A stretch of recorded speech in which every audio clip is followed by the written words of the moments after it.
안녕하세요. 독서하고 생각을 바라는 독설입니다. 오늘의 책은 결과가 증명하는 20년 챙규가의 기적이라는 책입니다. 네, 결혼하고 2세를 생각하다가 문득 왜 아이를 낳고 키워야 하는가라는 본질적인 의문이 들었습니다. 아내와 신혼생활을 즐겁게 하고 있고 먹고 싶은 음식도 먹고 가고 싶은 곳에 마음껏 갈 수 있기에 부족함이 없습니다. 다만 아이를 키우는 일은 밤에도 깨야 하고 아이의 투정에 잘 대응해줘야 하고 겉으로 보기에 고생만 하는 것 같은데 왜 아이를 키워야 할까요? 그런 의문이 든 거죠. 그런 의문에 육아책들 몇 개를 집어들었습니다. 일단 이 책인데요.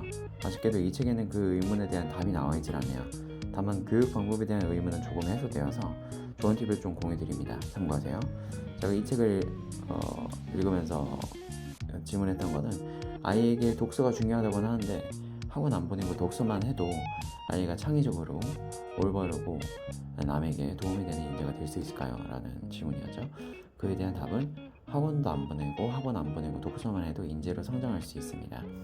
제 아이 셋을 그렇게 해서 영재원, 국제고, 과학고에 보냈습니다. 다만 독서만 하게 되면 안 되고 독서에 맞는 경험을 함께 시켜줘야겠죠. 네, 물론 이 답변은 작가가 직접 얘기한 건 아니고 제가 책을 읽고 어느 정도 요약해낸 것인데요. 이런 질문을 한다면 책의 맥락상 작가가 저 질문에 저 답변을 할 것 같아 이렇게 추론하여 정리를 했습니다. 독서가 중요하다는 말은 들었지만 그리고 내 아이를 학원에 되도록 안 보내고 싶었어요. 독서만으로 충분히 많은 것을 학습하고 충분히 성장할 수 있다고 생각했기 때문이죠. 허나 아이 학원을 보내야 하나 말아야 하나 그래서 좀 모호했습니다. 남들 학원 보내는데 내 아이를 안 보내면 괜찮을까, 주눅들진 않을까, 뒤처지진 않을까라는 생각 때문이에요.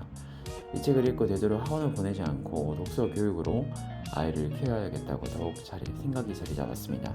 저자의 경우 사용했던 방법이 있는데 결과까지 입증되니 신뢰도가 커졌습니다. 아이 셋을 영재원, 특목고, 과학고로 보낸다고 하니 어떻게 그렇게 했을까요? 네, 첫 번째는 저자가 육아 관련 3,000권 독서를 했다고 합니다. 어마어마하죠. 두 번째는 창의성은 무에서 유로 창조하는 게 아니죠. 학습하고 사고하는 것으로 조합해서 창조해내는 것이죠. 그러니 다독이 정말 중요합니다. 세 번째는 아이에게 어릴 때부터 많은 책을 읽어주었습니다. 아주 쉬운 책부터요. 네 번째는 책만 읽어준 게 아니라 직접 경험도 시켰습니다. 책에서 짠맛, 철썩철썩 바다 소리를 읽은 것이 실제로 바다로 가서 아이에게 오감으로 느끼게 해줬죠. 다섯 번째는 그렇게 아이들에게 독서 습관을 길러줘서 아이들이 자발적으로 책을 읽게 하죠. 여섯 번째는 중학교 때 성적이 안 좋아도 갑자기 고등학교 때 성적이 급상승하는 아이들이 있는데 그런 아이들이 바로 독서를 많이 하는 아이들이에요. 독서를 많이 하면 이해력이 올라가고 다양한 과목에서 쓰여진 글들을 이해하는데 이해력이 더 높거든요. 즉 글을 읽는 능력이 이 학습의 가장 중요한 부분이죠. 거기다가 논리적 사고, 추론적 능력이 뒤따라오기 때문에 더더욱 문제 해결 능력이 높아집니다. 네. 아이에게 물고기 잡는 법을 알려주겠습니까? 아니면 잡은 물고기를 주시겠습니까? 네, 물고기 잡는 법이란 결국 아이가 자발적으로 궁금한 것을 책을 통해 찾고 학습하는 것을 의미하겠죠. 능동형 아이로 변모하고 문제 해결 능력이 상승합니다. 네, 잡은 물고기를 주는 것은 아이에게 학원을 보내서 주입식 교육을 시키는 것입니다. 원하지 않는 학습을 시키는 것이고요. 수용형 아이로 변모하고 문제 해결 능력이 떨어집니다. 네, 어떤 아이로 키우고 싶으신가요? 저는 안타깝게도 물고기 잡는 법을 가르침 받지 못하고 물고기를 받았어요. 수동형 그 자체였죠.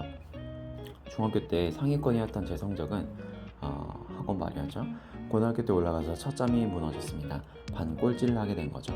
저는 그때 생각했어요. 중학교 때 저보다 못했던 아이인데 고등학교 올라와서 반에서 상위권으로 올라가 있는 거죠. 너무 억울하고 답답했는데 그게 독서의 차이였죠. 그 아이는 도서관에서 책 읽는 걸 좋아했습니다.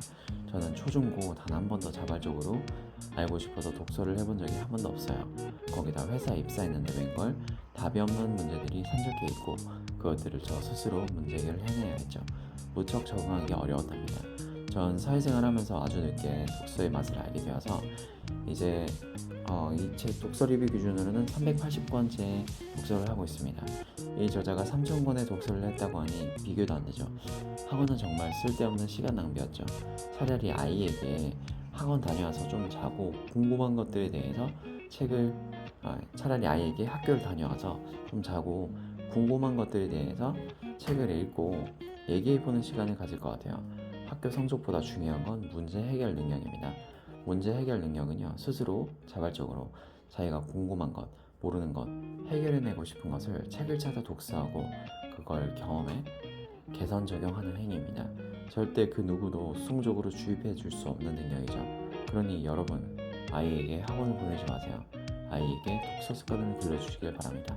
감사합니다. 오늘도 즐거운 하루 되세요.